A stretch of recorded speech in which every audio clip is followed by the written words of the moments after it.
Welcome back to The American Dream. In season 2, one of the things that's so exciting about this is we're not just talking about businesses anymore. We're diving into the personal stories of the business owners, the personal aspect of growth, ambition, and really whatever this American Dream thing is that we all keep talking about is what I love about it.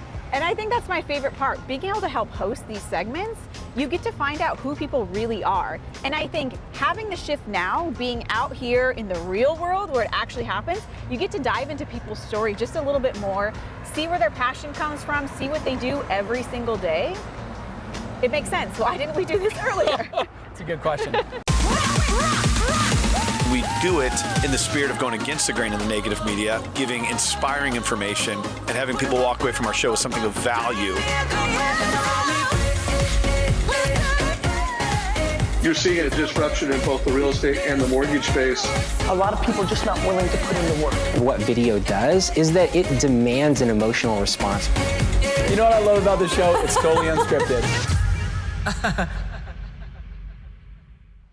One of the things about a company like ours is, as we're showcasing the American Dream, we're also learning about the company itself, right? Absolutely. So I think listening and learning is what really makes entrepreneurship and companies better. Yeah. And then it catches like wildfire. So who knows who they're going to inspire next. And it's just, that's what entrepreneurship is all about. Absolutely. Being in 23 cities with New York City right now is such a huge accomplishment. And we're going to film today's show at Bootlegger is great because Errol, the founder himself, actually came from very small beginnings and became something really impressive. I cannot wait to meet him. Yeah, well, I'm excited. Let's go meet him. All right, let's do it. Hi there. So nice to meet you. Absolutely. Oh, congratulations, brother. Thank you so much, and welcome to Bootlegger. Thank you. I mean, we just talked a little on the way here, but congratulations on your success. Thank you so much. Well, I wish I could take it all, but we have a great team here, so.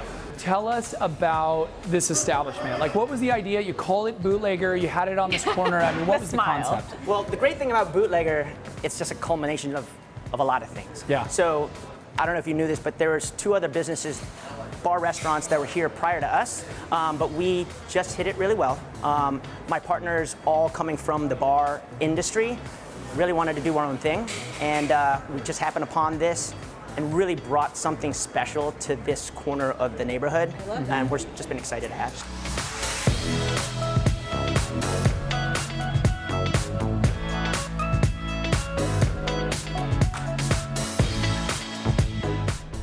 Very excited about today's power interview coming from the Robbins family, a name that everybody knows. Jairek Robbins with Jairek Robbins Companies is a performance coach. Going to talk to you a little bit about his story, but also empowering your American dream. Jairek, thanks for coming on the show, man. Hey, thanks for having me. Nice to see you all. Yeah, you got a hell of a story. So you had less than a week left to live while you were doing charity work. Real quick, tell us that story.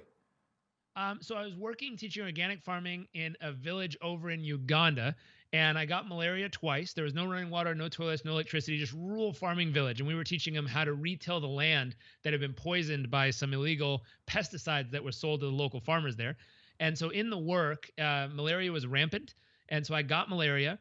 And I remember sitting down at 20 years old thinking, A, that was not the plan. That was never what we wanted to accomplish. And then B, the concept of what am I going to do? Like, I can't get home to see my family. My bucket list seemed to now fade away because how am I going to buy a house, start a business, finish school, and do all the things I wanted to do? And then what it really came down to, if I was going to have any chance at having some type of dream life in that moment, I had to redesign what my daily life was going to look like for these next 6 days to figure out how to make it a life that I lived fully, I loved deeply, and hopefully I did something that mattered far beyond my physical presence here on this planet. And so that became the goal. I called it, designing my ideal day, which was how would you design the type of day where if you died at the end of that day, you would high-five yourself on the way out and feel damn proud that you did it. Well, pretty incredible story. What I love about what you're doing now is, we see online there's a lot of coaches and life coaches. You're niched in a unique way where you're a performance coach. So you work with entrepreneurs, business owners who already have their act together, but you're actually enhancing their performance. Explain what that means to you.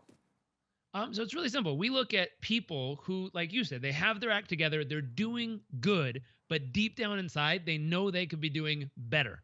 And so we look at them and we look at them from a human standpoint and say, how's your sleep? You know, the sweet spot for sleep is 7.5 to 8 hours of sleep per night. If you're getting less than 5 after 2 days, you're considered cognitively the equivalent of being drunk in the way you psychologically make decisions and perform.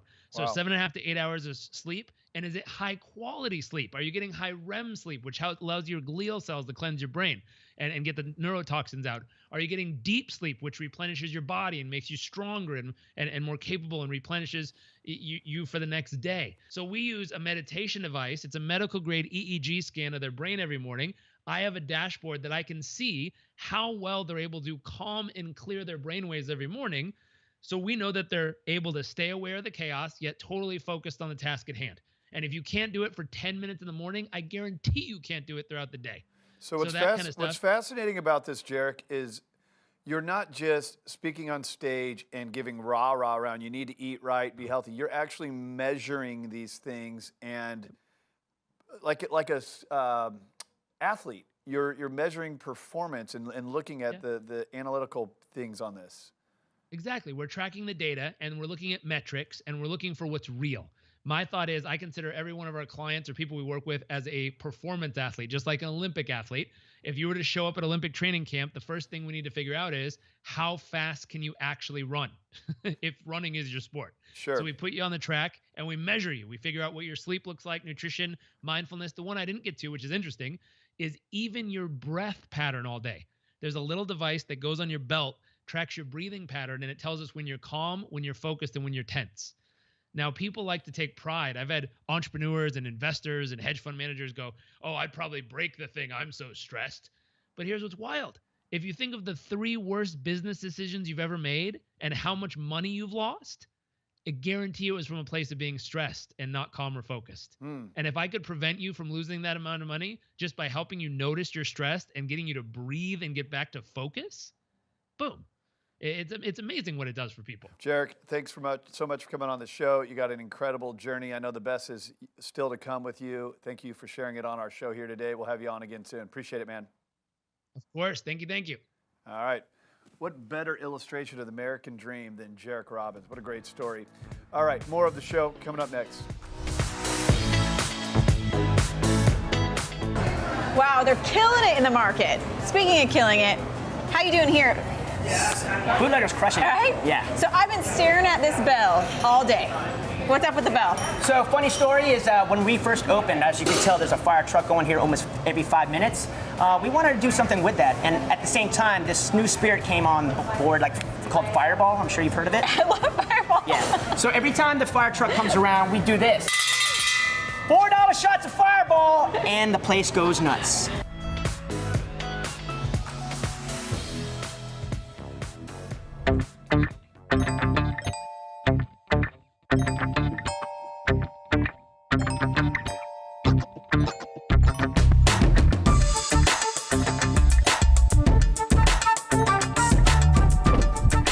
Good afternoon, everyone. I'm Randy Hatada, broker owner for Expand Realty.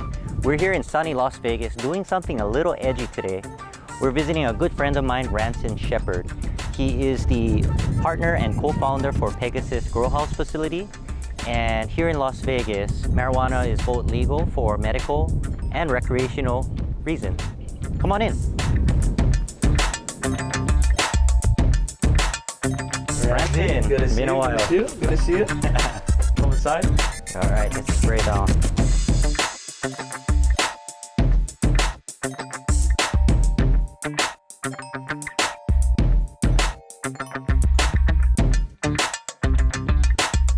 So Ranson, how do you feel that the marijuana industry has affected Las Vegas overall? Well, first off, thank you guys for coming. Oh, yeah. Appreciate you guys making time. Our pleasure. Coming down, sharing the experience that we have here with the cultivation production facilities. To answer your question as regard to how it's impacted Las Vegas, the numbers are continuing to roll in as far as the data and the details and the analytics, but it's pretty self-explanatory. Yeah. I think the revenue total for 1 year of rec sales was a little under $600 million. You know, when you take the taxes that's contributed out of that, that's got to go back to the state as well as the local jurisdictions, it starts to add up.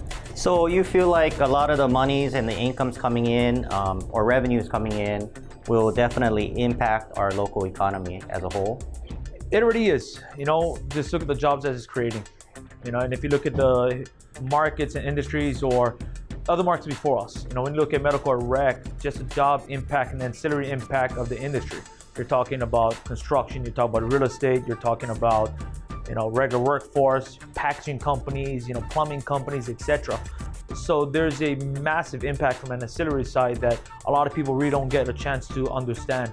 They just worry about the industry side by itself. Oh, that's awesome. That's such a positive thing to hear. And so I can attest as a realtor that this industry has certainly affected the real estate market, especially in the commercial world.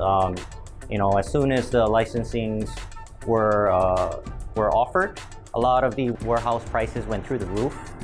And then I've seen the impact from a lot of the revenue and income come back into the town based on some residential real estate as well.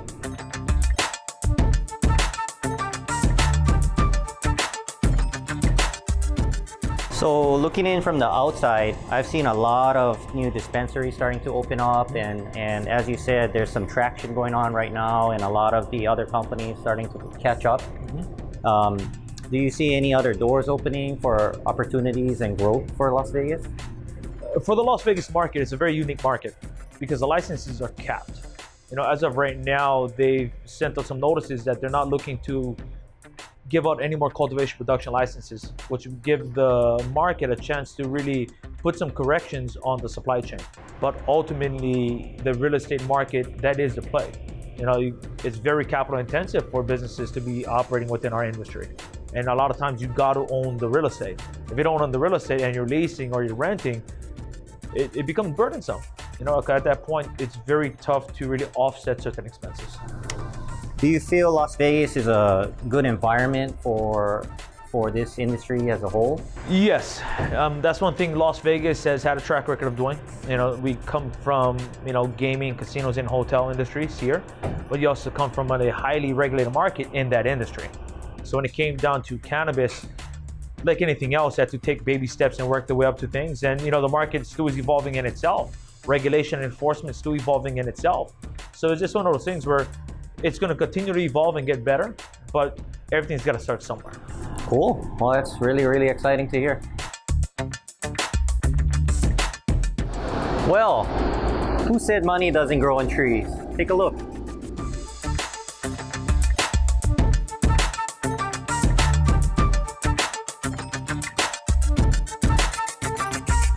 We're here with Gaylord, most interesting man in mortgage from the Gaylord Ranson team.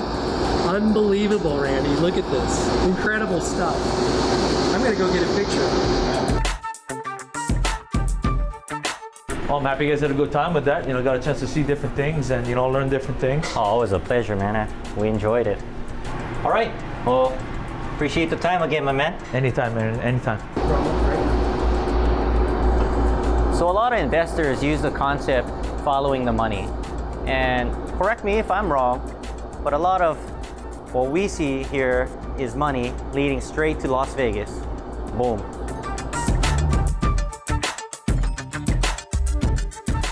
Well, Errol, that was an awesome segment. Yeah, that was. But you know what's even more awesome? What's that? Tom Cruise and cocktail. Oh, yeah. And I think I got a little Tom Cruise in me. Well, let's see what you got, Tom. Okay. Oh, that was actually awesome. One of the amazing things about the American Dream Show is we have an opportunity to showcase business entrepreneurs and not just talk about their companies and why they're successful. We talk about the ingredients that went into their success, kind of their storylines. And before we kick to this segment, you showed me how to make your signature drink, right, which is The broken butterfly. the broken butterfly. And I thought it was so appropriate because a drink like this takes a lot of simple ingredients to make an amazing thing, just like a company or a great story. So I'm gonna try to recreate this drink right now, while Errol tells us how he went from barback to tech entrepreneur in 10 years. Yeah. started off as a bar way back in Maryland before I moved out here, and I used working in the industry just to get me from A to B, pay my way through college. Yep. Through all that, I really learned what I really enjoyed in life. I mean, I did try different things. You know, I graduated in finance, worked in the finance world, even my hand in the real estate. I worked as an LO for a couple years, in 02 to 07. But through those different changes, through the markets and everything like that, I always came back here. Yeah. And fast forward to about 2009, when even though the market was not as great as it should be, the hospitality industry was thriving. Sure.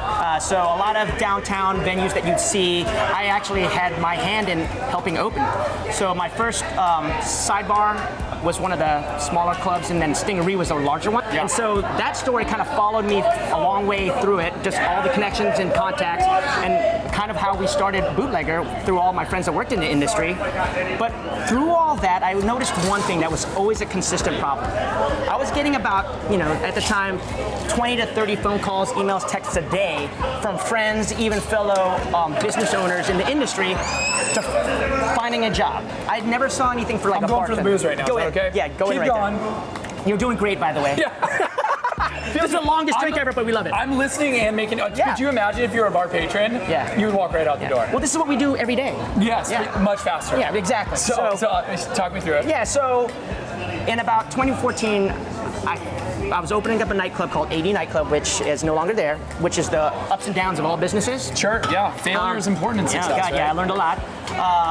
We had about 1,000 applicants come in, and my partners and I at the time, it took us forever just to find our core people. Sure. And so with that, we were trying to dialing in the sketch of what industry was going to be, and that's where I found my business partners. I'm stoked. Yeah. So let's get this drink So going. this is moment of truth. Yes. Do I flip this over? You're flipping it over. Okay, I'm flipping it over. And this is where you get to be Tom Cruise. Tom Cruise? Yeah, exactly. Do I look like Tom Cruise? 100%. You know, here's the thing. I don't look like Tom Cruise, but I am taller, and I think about that when I compare myself to Tom Cruise. I'll be At least honest. I'm taller. One of the reasons why I wanted a bartender is cocktail. It's cocktail, of course. Yeah. Okay, so But see, I didn't want to be at TGI Fridays in Manhattan. I wanted to be down in Bermuda. Oh yeah. Yeah, meeting girls wearing like flowy white stuff, on vacay. Yeah. So what do I do? Okay, so That's I a grab strainer. this. Uh-huh. Okay, and then pour it. Yep. Strain it out. So will you try this and tell me if I did it right? Okay. Well. That's definitely something else, but it looks pretty. It's the right color. Oh, that's such a bartendery thing. Oh yeah. Is it good? Yeah. I want to do the bartendery thing. Yeah. See, All right. that's tasting it. So you're not putting your thing in there. That's how you taste That's not that bad. No, great That's job. not that bad. Thank you. go. And one of the cool things about the American Dream is everybody has their own interpretations of it. While we're at your bar, you have all these great patrons here. I thought it'd be fun. Why don't we ask these patrons what their version of the American Dream is? Hi guys. Hey, How you doing? All right. So, you volunteered. What's your version of the American Dream? I think my version of the American Dream is being able to pick your passion and being able to follow it until you make something that you've created in your head for so long come to fruition. What's your interpretation of the American Dream? You know, I believe if you have a dream, you go for it, you achieve it, and you kind of put it out there. You gotta put yourself out there. That's pretty much it. Live and laugh with friends and people that you meet each and every day. Being able to start from nothing and make something out of it, right? You're not stuck in any kind of box. To laugh as much as you want. Profound. Cheers. Thank you all so much for being involved. So there you have it. Those are so many different versions of the American Dream. Right now, we're going to showcase one of the best brokers in your market. Check it out. Welcome back to the American Dream. It's time now for our Mortgage Minute with Bill Gaylord. He's the branch manager with the Gaylord Hanson team at Loan Depot. He's the most interesting man in mortgage. Bill, thanks so much for being here. Kara, it's always great to see you. So can't wait to get started here. Neither can we. We love your smiling face. And today, you know what? We understand that there are a lot of things that people know they should do when getting a loan. But what are some things that people shouldn't do while they're in the process of trying to get a loan? Yeah, it's funny. People know, well, I got to have this much income and I've got to do this and I got to do that. And there's really a number of things that they should not do, but there's three basic things that they should not do. Number one is don't apply for any new credit. A lot of people are like so excited that they're going to get into their house and they want to buy furniture for it. They want to buy supplies for landscaping. So they go, oh, let's go to Home Depot, and then it comes onto their credit, and it can actually deter from their debt-to-income ratios and can sometimes kick them out of qualifying. One of the other things is changing jobs. So that's a huge thing, right? We have to really go through and do a 2-year employment history. And if all of a sudden we say, hey, you got approved, and they go, great, I can go to my new job, they can't. They need to actually stay in that job until they close on the loan. They have to be employed. If they do switch jobs, which is acceptable, they would have to show that they've been at the job for 30 days and get pay stubs. And then the third thing is large deposits. Sometimes people get gift money, or they sell something like a motorbike or something like that, and then they put a large chunk of cash into their bank account. And all of a sudden, we have to go through and verify where those funds come from. So don't put any big, large deposits in. And if you do, obviously you can. We just have to go through the documentation. So those are just 3 things that they should probably not do while they're in the loan process. It's a fun game that we go through on the mortgage financing, and it's just that ultimately we want to get them into the house. So try and be careful while you're in the loan process. Completely. Thank you for covering those 3 things you shouldn't do. Bill, you rock. Thanks again for being here and explaining all that. Thanks, Kara. See you soon. See you soon.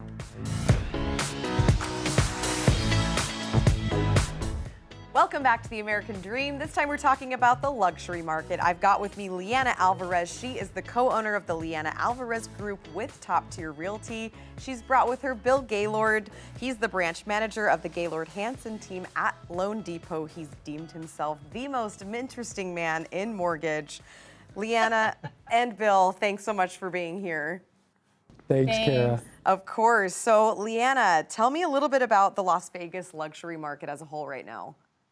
Yeah, so I think oftentimes Las Vegas kind of gets, a bad rap because we're often hearing on national news about the low housing prices. And so I think oftentimes individuals don't realize that we have such a great luxury market here. Typically in any market, it's considered the top 10% pricing is luxury market. So surprisingly in Vegas, that kind of starts at that $700,000 price point. And going up, but I think subconsciously a lot of us tend to kind of think of it as that $1 million+ price point. So in Las Vegas, we have so many luxury properties that are absolutely amazing. Most of them are typically going to be custom, semi-custom homes. For example, a couple of great locations are the Ridges in Summerlin. You've got Ascaya in Henderson. With beautiful custom homes, and I think you can really find something for every single buyer in our luxury market here. Right now, our luxury inventory is just under about 7% of our total active inventory, so there's still a substantial amount for buyers to choose from, and I think Las Vegas luxury is something that surpasses a lot of markets. Completely. Now, looking at the different parts of the market, what are some of the differences that you notice in the luxury market? Well, first off, of course, the pricing, but you really have, our luxury market's really a niche market within Las Vegas. So, of course, our active days on market are going to be a little bit longer. They're going to just be slightly over 3 months in that luxury price point. But it really comes down to the client and the consumer. So with our luxury market being a niche market, you're really dealing with specific individuals, obviously, that are educated, affluent. So I think really being able to offer a service where you understand what those market trends and what those characteristics, are for that price point, and then further being able to provide that full service real estate experience for those individuals, understanding what the differences of amenities and upgrades and finishes are offered out for individuals makes a huge difference. So I have a question. Yeah. Where are all the buyers coming from for these high-end homes? Our #1 feeder market is, of course, California. California. Yeah. And there's some amazing properties out there, right? There are amazing properties, but when you compare the properties in California to the properties in Vegas, along with that, with no state income taxes I've talked about in the past, and really what you're getting for the price point, property tax, I mean, everything. Vegas is way better. Incredible. Yeah. It's incredible. You can drive to California. You don't want to actually live there. We just go to the beach. We'll just drive there. It's 5 hours away, but we'll live here in a beautiful place. Yeah. Completely. In an ideal world, you have a place in San Diego and in Las Vegas. You guys are doing so much development over there. Everyone wants a piece of Las Vegas. Now, I know Bill, you can talk on the loans. I know it's a little bit different in the luxury market. Tell us about the latest and greatest in loans in luxury market right now. So a jumbo loan is anything over, it's an odd number, $453,100. Anything above that loan amount is considered a jumbo loan. There's a lot of jumbo products that are starting to come out onto the market. We just had one released about a week and a half ago, and it's a 5% down jumbo mortgage up to $1.5 million in loan amount, 5% down. Who doesn't want to keep their money?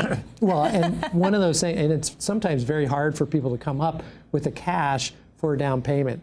This program, 5% down on a $1.5 million, unheard of in the last 10 years. So the market's loosening up for that jumbo buyer. There's other programs out there that are coming online. It's really loosening up. It's a very hot and sexy market, especially in Las Vegas.